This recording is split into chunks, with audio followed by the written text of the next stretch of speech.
Because I think, like, for lyric writing, I don't know what your experience is, but often the most important thing is that it just feels good to sing, first of all, without imposing meaning on it, and then you take it from there and you try to sort of sculpt it into something that you envision, you know, like a raw piece of clay that you're gradually sort of toning and refining. And obviously you gather your thoughts when you're going to be writing your next body of work, whatever it might be. There's a train of thought that you would have been on already, and that's why you arrive at the place that you've arrived at. So then I'll go back to the different stations and I'll be like, oh yeah, I remember when this came about and this came about. So again, like, that's why I think I came up with these sort of hacks or techniques, often to fool myself into getting into a space where I'm just being playful and I'm being a kid and I'm like putting on a YouTube video of clouds and I'm making a melody with the movement of the clouds, or I'm just writing a song is the perspective of this chair.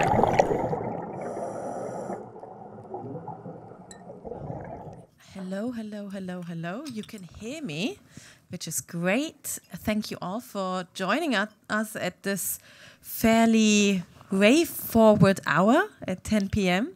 for a little talk about writing. Some of you may or may not know that we had the same talk with different guests last year, and it seemed to have been very popular with you, the audience. So I'm very excited to be able to host it again with two absolutely fantastic artists whom I really admire. And we'll talk about writing. So who am I? I'm Aida Baghernejad. I'm a culture writer and a podcaster, like everyone and their mother. And I write, or I rather struggle with writing a lot. So I'm quite keen on learning a trick or two about writing from my absolutely fantastic guests tonight. I'm very excited to share the stage with Nuha Ruby Ra from East London, born and bred, I heard. Specifically East London, yeah. I always get East London, not just London, but yeah. So which part of East London? Hackney Wick. Oh, I used to live not in Hackney Wick, but I spent a lot of time there. Not writing. Raving. Yeah, good. And your EP, How to Move, from last year has been on heavy rotation at my home, and I think at many, many, many others. And you're playing tomorrow at 8 p.m. And I'm very excited to see your live show because I heard it's something to behold. Thank you for listening to my record and helping get my streams up. That's really appreciated. I'm playing tomorrow night. I'm really excited. I haven't actually. I played in Berlin about 6 weeks ago, but it was like a standalone show. I haven't played at a festival before as myself, so I'm really excited for this to be the first. Make sure that you're here tomorrow to see Nuha Ruby Ra on stage. A little applause, maybe. Thank you. And my second guest is Discovery Zone, aka JJ Weihl, from Berlin by way of New York. But you've been living in Berlin for how many years now? Oh, I stopped counting. Quite a few. Yeah.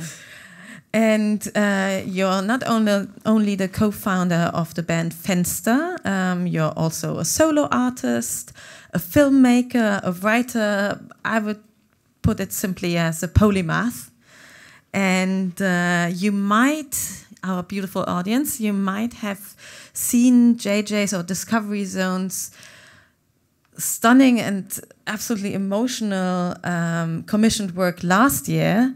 It got me to tears, at least, and I think many others too.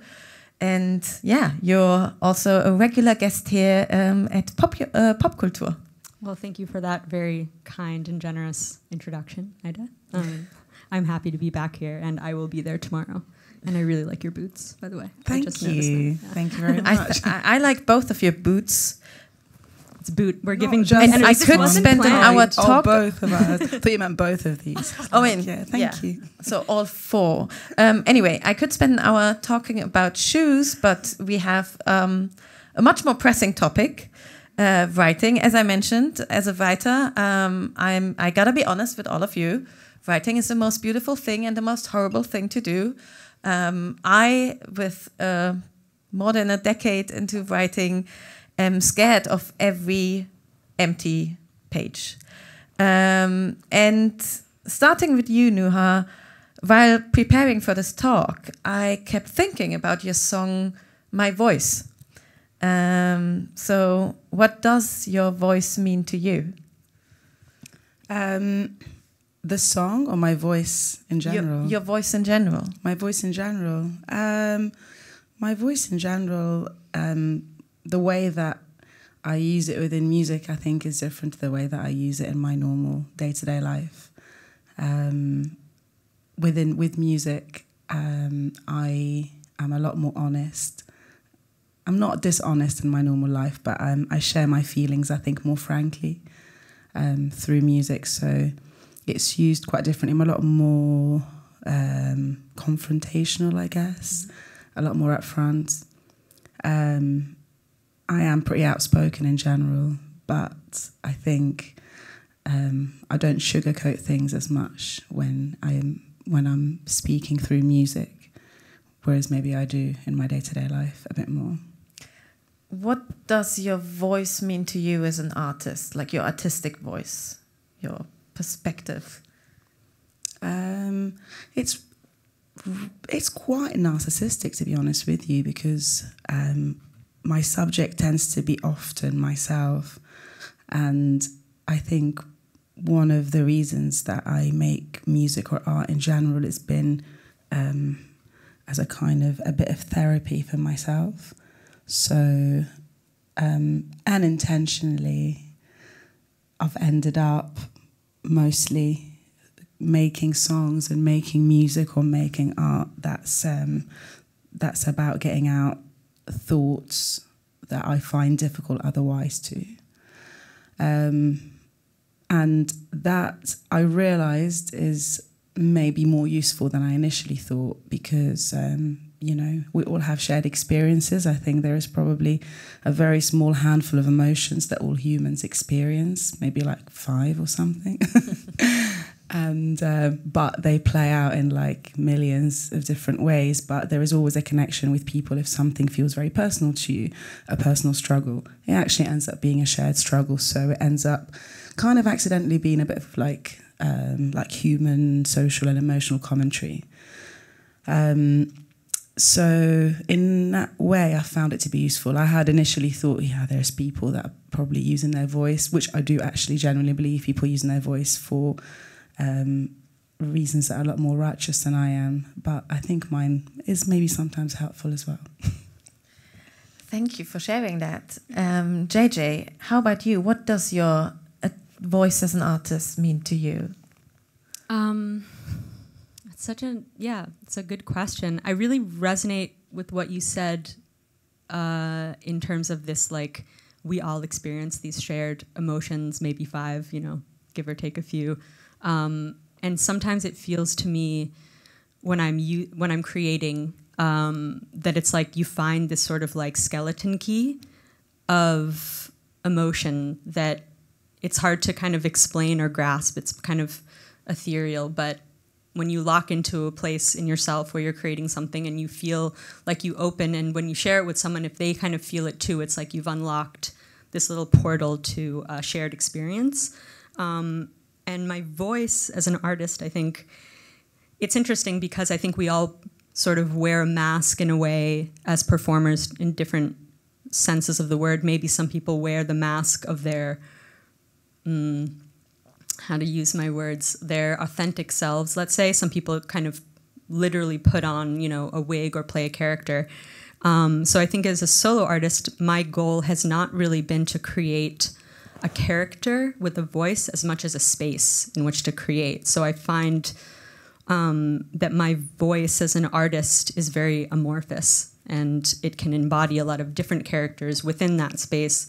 But I like to think of the universe or art and everything I see as information. And so when I'm kind of picking one little bit of information out and letting it pass through me. It's like channeling information through my filter, and it comes out. And that would be my voice for that particular song or piece, if that makes sense. Yeah, it does to me at least, and thank you too for sharing this.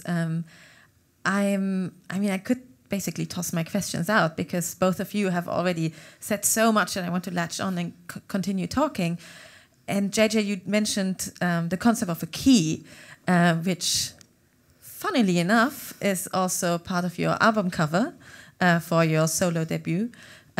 So what is this key that you use to unlock your artistic vision as a writer? Yeah, there is. So the cover of my record is this holographic key that's sort of in a space, and it's floating in maybe clouds and somewhere out there that you can never quite grasp, also because it's a hologram. So it is, I think this metaphor is sort of a paradox. It's like the thing that opens the door or the world or yourself, but it's also something that you'll never really fully grasp. I think also in general in the creative process, it's magic in a way that I like to think about it, that I'll never fully master it or understand it or claim to, really be in control of it. And I think it's kind of important part of it. So that key is something you're always sort of reaching for, and maybe sometimes you hold it, you think you've got it, and then it sort of disappears again. But it is something you're always sort of like striving toward. Mm. And what is your key? Can you ever actively take hold of it, Nuha?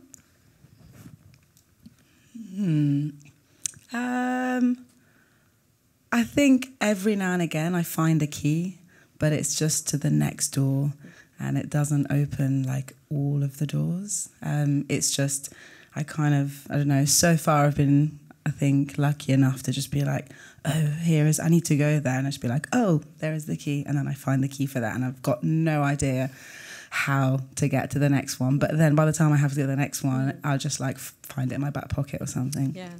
But yeah, that's what happens generally. So I'm a writer of nonfiction, and I'm not sure whether I would call song lyrics or poetry fiction, but for the sake of the argument, to make this division, as a writer of nonfiction, I also sometimes, the process is a little bit less creative, but I feel like I don't know how a piece of writing comes into existence.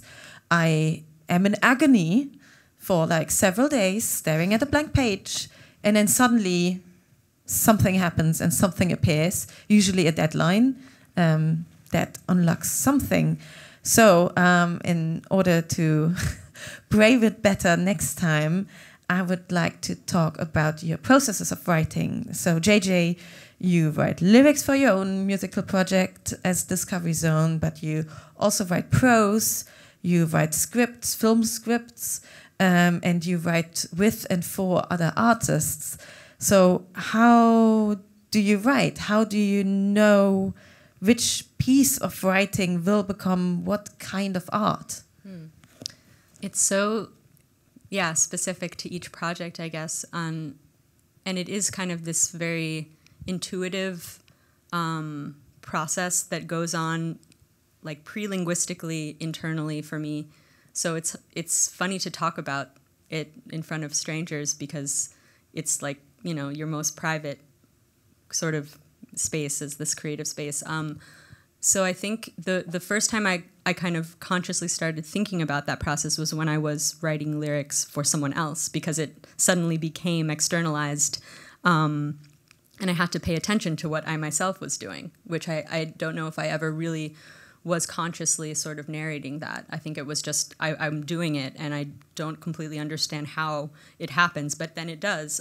So I came up with this sort of, this email, which I forwarded to Aida after our phone call the other day, which was like a sort of a little mini course, let's say, in different techniques for specifically lyric writing, which I had been doing for a close friend who's also a musician and not a native English speaker. So it spans different techniques. One of them just like, for example, is like the very minimum basic one, because writing for songs, I think, is really different than writing prose. And so when you already have a musical idea, often my experience is you're writing the music and you have this like na na na na na na na na whatever thing, you're singing over it with no actual words in any language. And sometimes I will actually transcribe rhythmically those phrases, you know, with the syllables, and then I'll sort of translate it into English.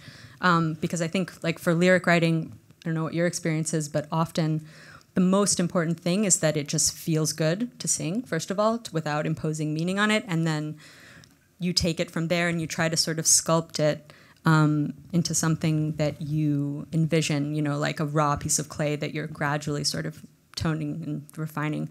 But yeah, that's like one little piece of those techniques. I want to dive into techniques a little bit later today, or tonight, or during our hour together. But Nuha, what is, just give us a glimpse, what is your process like? I think sort of similar to JJ, it varies a lot. There isn't one specific way that I write, but some of them I would say, I mean, I collect words and phrases. So like a rhyme book? It's not maybe that neat, but I mean, I write a little choir, impromptu choir happening outside, drunk choir. So I often write in the mornings. As soon as I wake up, I write, not as a creative exercise, but just to have a brain drain. So as soon as I wake up, I get a notebook, ideally as soon as I wake up, and I write 3 pages. And it's a technique that I picked up from a brilliant book that I would really recommend, that I think maybe some people here already know about, maybe you don't. It's called The Artist's Way, and it's really, really great. I found it very helpful myself. And one of the things that it's the writer suggests, Julia Cameron, is to write every morning as soon as you wake up. You write 3 pages of anything that comes into your mind, and it's not something necessarily that's designed to look back on or for anyone to read. And there's a lot of mornings where I have nothing to say, I'm bored and I don't want to be doing it, and you know, you can write the same word over and over again, it doesn't really matter as long as you're at the 3 pages. So I have journals upon journals of this. I've been doing this for like maybe 3 years, or maybe a bit less. But anyway, so I've got a lot of notebooks at this point.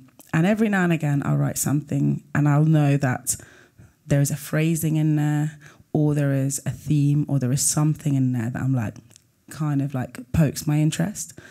So I'll put a little line underneath it, and I'll go back and revisit it, and I'll take it out and I put it in one of my lyric books. I've got lyric books, a few different notebooks that are really, they have no order to them. They have nothing makes sense. It's just sentences and words. And then when it comes to, so this is just day to day, so I'll just accumulate the stuff day to day, and then when it comes to time, when it's time to write, by that point, I generally would maybe have an idea of some themes that I want to explore, and then I'll know. And obviously, you gather your thoughts when you're going to be writing your next body of work, whatever it might be. There's a train of thought that you would have been on already, and that's why you arrive at the place that you've arrived at. So then I'll go back to the different stations, and I'll be like, oh yeah, I remember when this came about and this came about. And music, I write for music. That's it. I don't write for any other reason at the moment, at least. So mine is always tied in with musical sort of writing in general. But anyway, I could go on about this for ages. And you will, because that's one way. I want to dive into that too.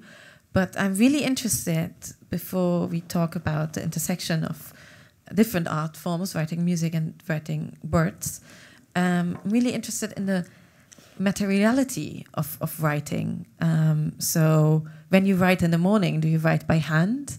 And is there a difference for you between writing by hand and writing in your notes app or on the computer?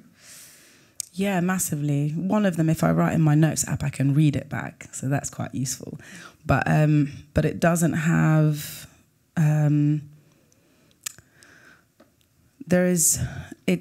It's a more edited, I guess. Well, for one thing, I can go back and edit it. In my notebook, I might sort of like scribble things out, but it's a bit more vulnerable, I think, when I write it by hand. I love writing by hand, and I find it's a meditative thing. I find it really good for how, I think even just like the hand-to-eye actions, like a good practice. But I think somehow I find it's a more vulnerable thing because general associations with writing, at least sort of current day mostly, you are using a pen and paper, for me at least, for something that's more emotional rather than practical. So I might sit down to write someone a letter. If I decide to sit and write someone a letter by hand, there's emotions to get out there, and there is kind of a purity in what I'm going to write. And I think there is an association with like a pureness of thought. Maybe purity is not the right word necessarily, but it's an honesty in some way of what I'm putting on the page. And that can happen when I do it on my phone, but it's not quite the same. It's a bit more clinical, I think.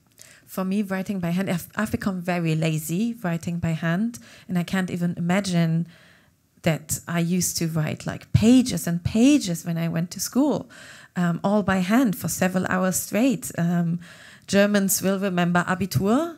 I got my Abitur in German, of course, literature, and I wrote, in my final exam, spent 4 hours writing straight. And I can't even imagine doing that now. But for me, writing by hand is also thinking. It's info dumping. And a thought isn't real until I have info dumped it on just a random sheet of paper. Otherwise, it just doesn't exist.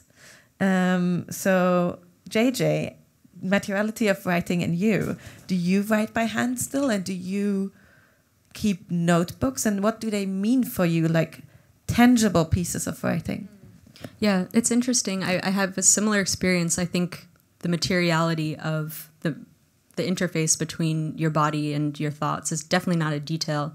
I think I kept journals for many, many years, but they were more, I guess, like personal accounts, autobiographical information, I guess. And also I didn't have a smartphone for a long time. So most of my writing was done by hand or on my computer. But I think that there is a different connection you have to the immediacy of your thoughts when you're writing for me, when I'm writing by hand. And there is a frame in the screen that also subconsciously or not definitely influences the way that I'm writing. And so, in what way? I think it is partially just the screen itself and the fact that everything I do in my life is, rooted in this object that, is banal things and creative things all mixed together. But the dedicated space of the white page, especially like when I'm writing a song or something like that, it feels a bit freer from all of that, and also distractions or other things that come along with, modern technology. So yeah, I think it's like when I'm in the middle of writing lyrics for a song, I have a notebook open and I'm writing out different phrases and seeing how they look, but I have terrible handwriting. So at some point they do migrate to a screen of some kind to like also make order and so that I can look at it when I'm like moving around. But I do have like a notebook like this often around, and I'm also like reading books and writing quotes a lot, and that often I'll do like in my phone so that I can find them wherever I am. But yeah, from thought to hand, I think there's a special relationship you have with the connection you have also with your subconscious that comes from just being a kid and writing and drawing and things like that. You can't erase it. So I was going to say, you can't erase it in the same way as well. Like if you're typing something, you can very easily just delete, go back a couple of spaces, and that doesn't exist anymore. But if you wrote something out. It's like if you say something, you're like, oh shit, I said the thing, and it's there. Can't take it back. But you can kind of scribble it, but it's still there. Like you can still see it's there, but you know, you can pretend it never happened if you're typing it out. So I think it's quite nice to have that. So there is the saying, write drunk, edit sober. What do you think about that? What was that, sorry? Write drunk, edit sober. Ah. So what do you think about that? I don't remember who said it first. I should, I'm sorry. I will look it up later. Do you ever write under the influence? Never heard that before. I like that. Yeah, loads. I mean, not necessarily intentionally where I'm like, I'm going to get smashed and sit and drink and do some writing, but you know, fueled by you know, just being drunk or whatever. Sometimes you'll just get, I just want to sit and get into your room and then just decide to do some writing. And I never realised the editing sober bit though. That's quite good advice. JJ. Yeah, I think there is something about, you know, whatever poison you are attracted to that shuts down your cognitive ability and prevents you from overthinking, that I think you can find some kind of portal to your creativity. But interestingly also, create sober and edit drunk perhaps could be another approach to that, in the sense that, like, when you are overthinking it and you're too much in your head and you're like trying to just write this really brilliant song, and then you listen back to it, you know, when you're all messed up and you like see the layers of yourself trying too hard, that I think perhaps I've experienced can also be useful, because there's a fine line, I think, between being in a really good place creatively and in a flow when you're using that muscle all the time, and then when you're kind of trying to be too clever or something like that. And maybe when you're drunk, you realize that later when you're listening back. So how do you deal with a situation like that when you worked on a piece and you maybe overdid it and you listen back to it or read it back and you think, oh shit, this is horrible. It recently happened to me and I don't cope very well with failure, and I feel like I failed at this piece of writing that I wanted to turn out really well, and it came out horrible. And I find it very hard to go back to a piece of writing where I'm disappointed by myself. So as a musician, I know that happens too, and maybe even to the two of you, even though listening to your music, I can't even imagine it, but... So how do you deal with it when a piece of writing, a piece of art that you created disappoints you? Is that when it's out in the world, or when before it goes out and you're still sitting with it and you're disappointed in yourself? Good idea. Good call. Maybe both.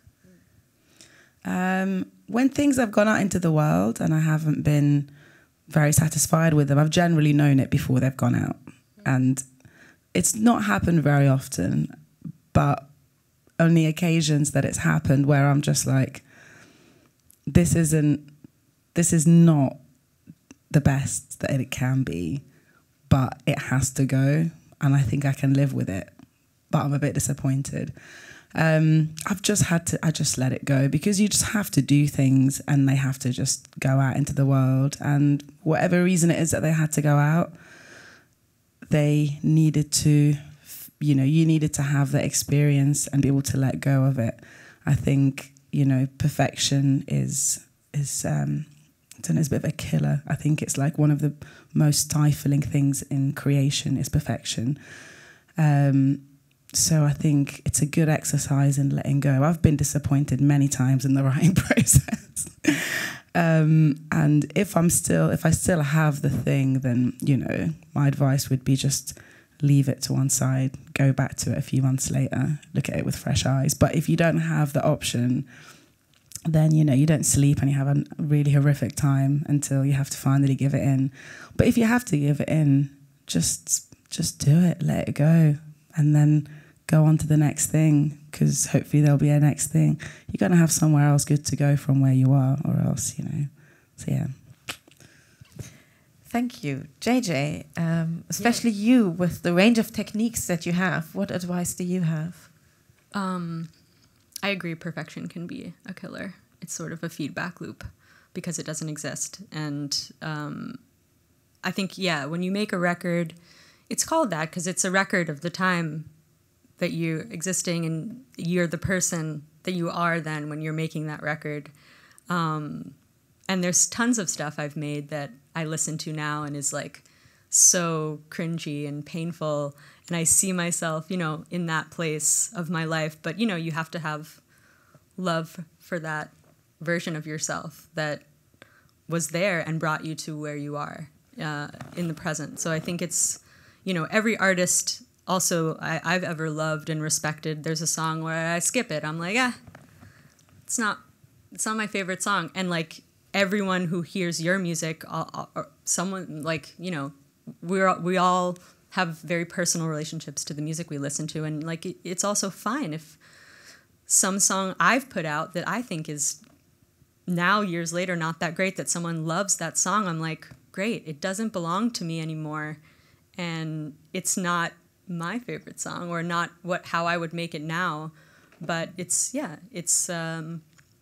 out there, and it's changed by the fact that, people have heard it and you can experience it in this communal space, and it's not just locked in a hard drive that you'll never release because it'll never be good enough, and all of that sort of internal drama that can trip you up. So I think it's important to release that stuff, get it out, and then learn from it, and be on your road and on your process, and don't look back all the time. Sometimes be critical. I think it's good to be like critical in a healthy way of like, this is how I used to do stuff, and now I have this new skill or this new perspective, and I weave it into what I do. But again, that's like if you've already put it out there. But sometimes I think songs are like, plants or something, and they need a certain amount of time to like be under there, and then they bloom in their time. And sometimes they need longer. Sometimes I have an old idea I put away or rediscover it or something like that. So I think believing in what you're doing is kind of the paramount thing, that you can, the same thing that with anything you're growing or, you're giving it everything you have, and not being too afraid of how people will perceive it, yourself included, in a few years down the line. I think what you both said is really great advice for aspiring writers. I know that even though my field of writing is obviously different, for a long time I really struggled with perfection and not letting go, and learning that is, I think, one of the most important skills. Still on that path of learning. So I would like to get to writing music and writing words to go with it, because both of you write your own music too. So how does writing the musical side of things intersect with writing words, writing the lyrics, the lyricism? Well, for me, music and any like sound, music for me is kind of more sound based rather than, I guess, more traditional kind of like structures of like writing songs, because my background comes more from, it comes entirely from fine art and sound art, and then it developed into becoming something that's more traditional in some way, even though it's not that traditional. So like the voice and the instruments they all have a voice. They're all voices essentially, and they all have a conversation between them. So maybe it's not that one thing has to kind of, come first. So I don't always come with the lyrics first or the melody or, the instrumentals. It's kind of one thing informs the other, and it's kind of a soundtrack. Like I'm quite storytelling with my lyrics.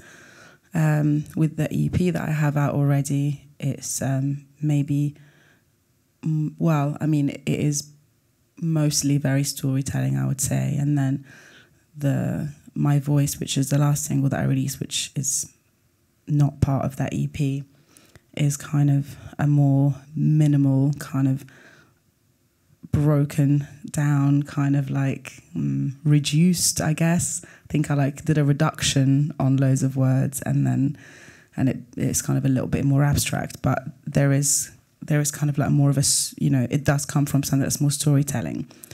The music that I make generally is more soundscape led. They're kind of more soundtrack led. I'm very inspired by cinema, a lot more than I would say, generally speaking, that I'm inspired by. I mean, I'm obviously hugely inspired by many artists and many bands, but I think what kind of drives my imagination the most is things that are more visual, and I'm really inspired by cinema and I'm inspired by soundtracks. So I think the kind of the word writing comes from something that's kind of maybe that's more telling part of a story. That is a really intriguing point.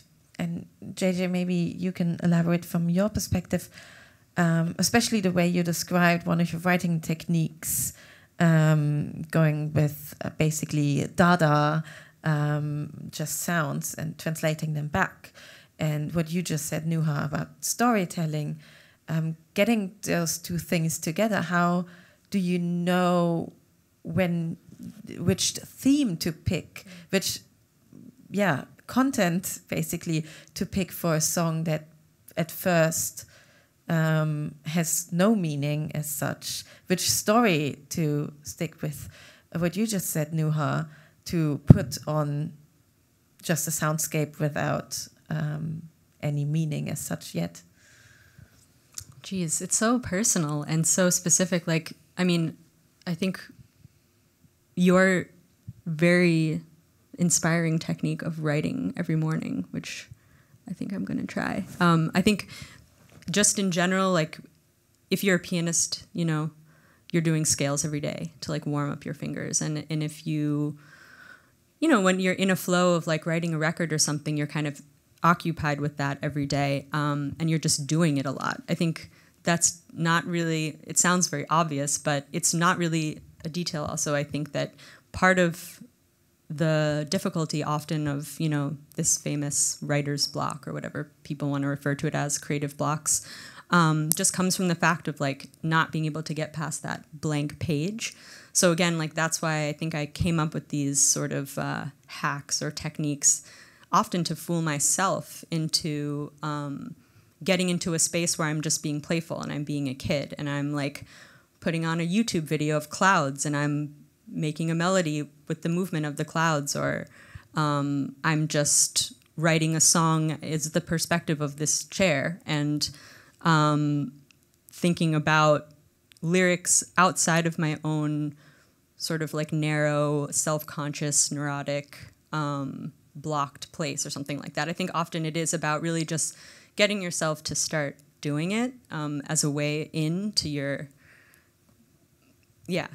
special flow, whatever that is for everyone. And once you're in that space, I think you have a lot more clarity of what resonates with you when you're writing something.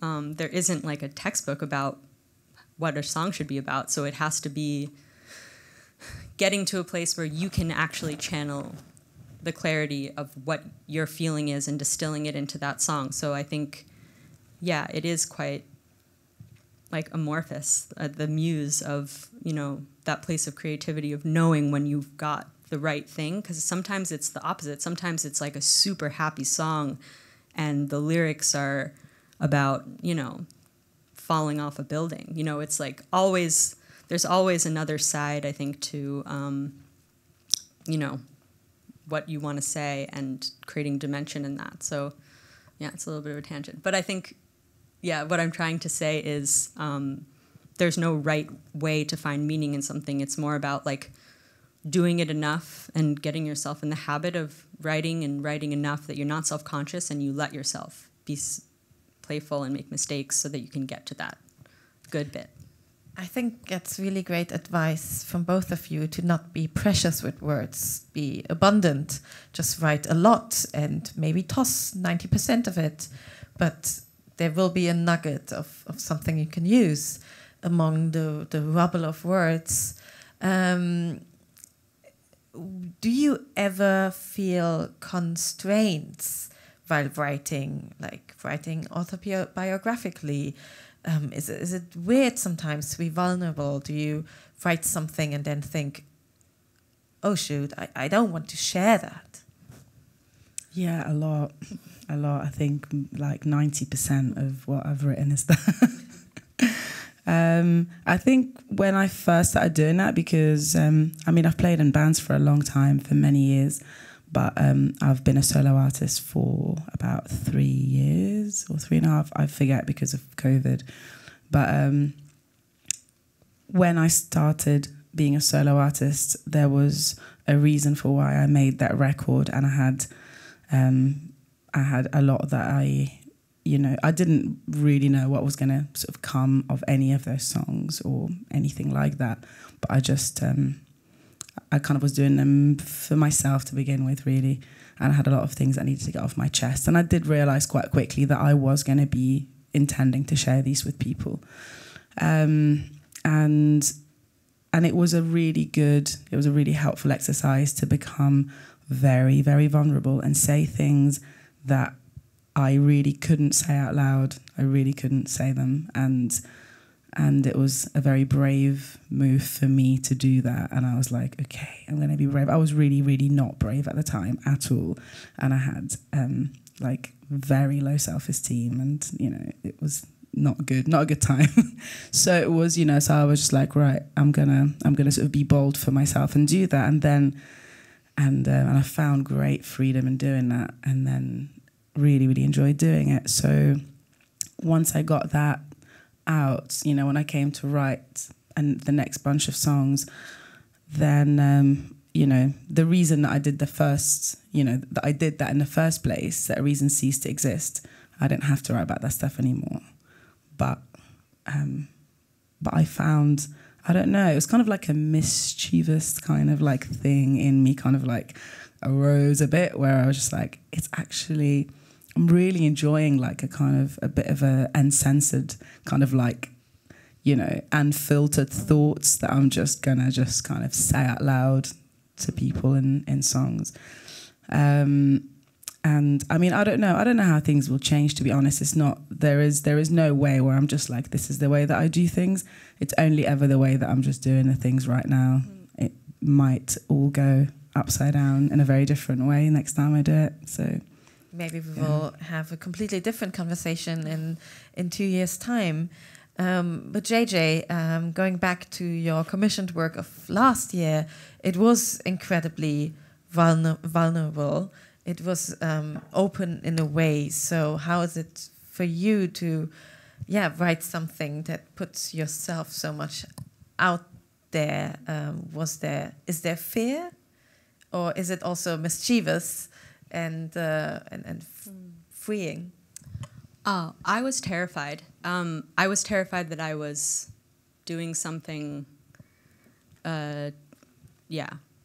too personal. But just briefly, probably you didn't see it, or I don't know how many people saw it, but it was a piece where I hired a private organization to collect all of my data, and I made a piece about it. So it was like all of my information sort of from childhood to the present, but through this sort of filter of technology. But, it included very personal information, things about me that had happened that I'd never shared publicly. So the whole time that I was writing it, I was struggling with wondering, am I going to be able to get up on stage in front of people and actually like share this piece? Although my motivation to do it also was like, okay, my mission was to get this person to collect all of my data, and I'm going to present it. So that's what I'm going to do, and I'm not going to overthink it or think about it as myself, but as this mission of this project, and try not to even see it as, something that it was sort of outside of me in a way, because it was already transformed into this other thing. So that helped me, I think, to have that layer. But most of I think Borges, to enter a pretentious writer quote in, said something like, all writing is autobiographical. And I think, in a way, song lyrics can be very cryptic and sensual and sort of descriptive in a way that allows you to get around your own biographical, factual details. But I guess they get to some kind of emotional truth, which is different from facts. So I think in a sense, everything you make, whether you're putting it on a character or not, is, this part of you, a reflection of you, or a curated piece of work that you're sharing with people. So yeah, I don't usually write lyrics about like real things that happen in my life, but that doesn't mean they're not true, and that doesn't mean they're not like feelings that I have, or you know what I mean. So I think, yeah, there's a funny line between, writing like a breakup record or something, which I also think is amazing when you're really in this mode of like putting your heart out in front of people to see and going through something like that publicly. It's never been my way, but that's also why I think I did that piece, to just challenge myself to actually be like, this is my life on a screen. But it was very scary, and still wonder if I should have done it or not. But I'm very, very, very glad you did. Yeah. I think it touched a lot of people. And I was told our time is slowly but surely running out, and I had so many more questions. But audience, prepare, because we have time for questions from the audience. After I asked my personal favorite last one, I think a question that's on many aspiring writers' hearts. So, encountering writing blocks, how do you navigate it? When you hit the writing wall, how do you get past it? Nuha? I have some techniques that, which I can't remember exactly because they kind of like change a little bit every now and again, and I write them in basically in a notebook, and whenever I go back to writing, I've got really terrible memory. So whenever I go back to writing, I'm just like, okay, oh yeah, this is how I do it. So I'll do my best to just say what I remember of it. But it's basically like if I'm going into a time of writing, it's, I can't wait to read what your exercises are, by the way. I'm going to forward you this email. Yeah. But it's kind of like, it's like if you're going to go and run a marathon, you need to go to the gym for a bit first. So leading up to a time where I'm like, I'm going to have to go into a writing session soon, and I start doing some exercises just to start like lubricating that part of my brain. And some of the things would be, so there's like one exercise where there is like different, like there's like 6 or 7 senses that I sort of write down. So there's like the 5 main ones that, smell, touch, sight, hearing, and scent, taste. And then also motion and time, like added on. And then I'll just pick an object, whatever it might be, or just be some object. And then I have sort of set a timer of a minute, and then I have to describe the object from that particular sense. So I'll do it for like 7 minutes, and it will be like, I don't know, if it's like this bottle, then it's just descriptive words. They're just all singular descriptive words, and you have to go through all of the senses and do 1 minute on each one. There is like different sort of like timed exercises that might be, sort of different scenarios, and you can just pick, I don't know, something out of the air or something from a book. So it could be like, afternoon, like mid-June afternoon in the city or something like that. And you do a timed writing of like 3 minutes, and you write about being in that place of what's happening in 3 minutes from first person perspective, from a person of someone else. So you're reciting someone else's story. Or it could be, when you said about the chair thing, I was like, that's kind of similarly, it could be from an inanimate object that's in the street of what they're seeing. So for 3 minutes, do it from 3 different perspectives. And even just starting to write, because a lot of the time when you're writing, maybe it's not the same for everyone, you kind of think in first person quite a lot. for me, I do, because like I said, I do a lot of things that are to do with, you know, my experiences. So I find it very useful myself when suddenly I'm having to think about something from someone else's perspective and how they would see it. So it takes it away from myself. They're two things that I do anyway, like those two exercises. And then there is various other little bits and pieces, but it's quite helpful to just doing some exercises. Basically, I think leading up to a time where you know you're going to have to write is just to open your mind into different ways of seeing, into like opening up your perception of how you view every situation. Because most of the time you think of things as like me or that person, and then you think of like how something might look or how you might feel about it. There is so many other senses you kind of forget about, and how you can describe a moment in time. So yeah, it's kind of good for this. I will definitely try that out. Yeah. JJ? I can really relate to that, like playing sort of games that I come up with or design. One other technique, I guess, that I guess I call it like channeling. And it could be a person or a season or like a color, but it's like something that I have as an intention in my mind when I'm singing over music, where I want it to come just from like a very subconscious place and let myself be guided by that. That's sort of one thing that I find kind of helpful to get me out of my own head. I feel like that's often my problem, is I'm like not free and open to receiving what's already inside because I'm overthinking. So it helps me to just shut down that frontal cortex and channel, you know, whatever, the color blue or Dolly Parton, as whatever the case may be. I find that really helpful. But yeah, I also do really dumb stuff. Like I'll be reading a book and I'll pick a word and I'll build stuff off of that. Like I think that it's really in the very early stages when you're just like feeling uninspired, to kind of be playful and be a detective, and also look at life as a constant source of inspiration and information, and also to use the current state that you're in, and not to be like, I'm not in this good place to write a song right now. I have to get to this really good place, you know, to use the current mood that you're in and really go into it. Maybe you're nervous, and maybe the words that come out should also reflect that, and not trying to reach for some ideal of like creativity or perfection again, where you have to be in this like perfect state to write this song. It's like meeting yourself where you are. I guess that comes also from like if you practice meditation or anything like that, to just observe your thoughts or observe your actual situation, the room you're in, how you're feeling,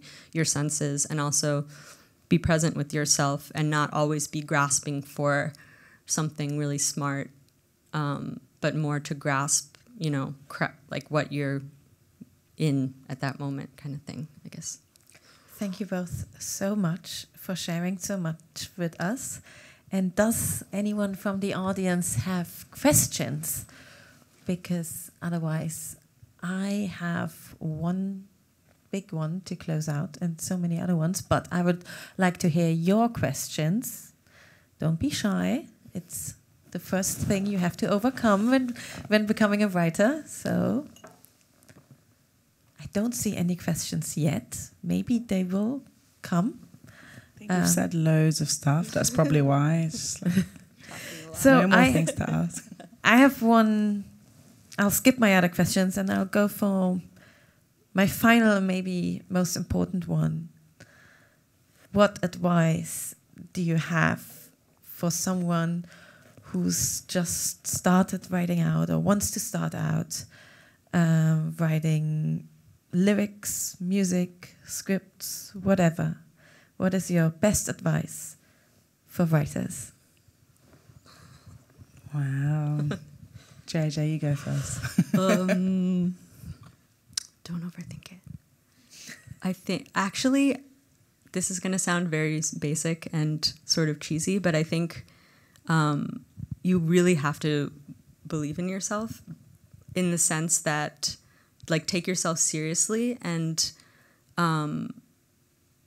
you have to be able to envision yourself finishing that song and playing it in order to do it. And I think that's often something I've struggled with, especially in the early stages of my solo project, like so much self-doubt and even stopping me before I could start. So I think before any of that creative process stuff, it's like, you see, if you want to do it, then you will, if you allow yourself to, and not like stop yourself before like, oh, there's so much music in the world, like who needs it? You know, all those like bad brain kind of thoughts that everyone, I think, faces no matter what you're doing, I guess, in life. But I think it's actually really important to give yourself the credit and the space that you would give like your best friend when they're like, I'm gonna start writing songs, and you would be like, that's great, and I want to hear them tomorrow or whenever they're done. You know, let yourself really like give yourself, believe in yourself. That's what I want to say, actually, not ironically. Thank you, JJ. Nuha? I think it's good to share things, which is a really terrifying thing to do, and to just get them out, which is that thing I was saying, that's like the anti-perfection sort of thing. I think, you know, we're obviously in a time where it's very easy to share things with people. If, I don't know, like having like sort of someone else accountable sometimes, or something, a promise that you make in some way, can make you do things. There's one thing that I did before, which wasn't music related. It was more visual, kind of art related. And I was kind of working more within visual arts at the time, but I had a big like writer's block, like a big creative block. And I finished a band and was about to start something else. And I wanted to go back into visual arts. So I made a blog where I kind of put it out, and I was like, for this next month, I'm going to start and finish a new piece of work every single day. Doesn't matter what medium I use, it can be absolutely anything, but I have to start it and finish it that same day, and then I have to post it that day. And it was never going to be perfect with that, because start and finish that day. So, you know, that's like one example. But I think putting things out, because, you know, especially in any kind of art, you can just kill yourself over being like, it's not quite ready, it's not quite ready. And obviously have to believe in yourself. That's a huge thing. But, you know, even if you don't quite believe in yourself yet, I think just get it out so you can learn something from it, and it will start giving you more confidence when you're just like then in the flow. You'll just start being in the flow. But I think, yeah, sharing, getting things out there, and not being a perfectionist about things is what I would say. Thank you both so much, and thank you all for joining us at this late hour for a little conversation about writing and why writing is beautiful and painful and all of the things at once. Thank you both so much. Thank you, Aida. Thank you very much for having us. Yeah, thanks a lot. Thanks for coming.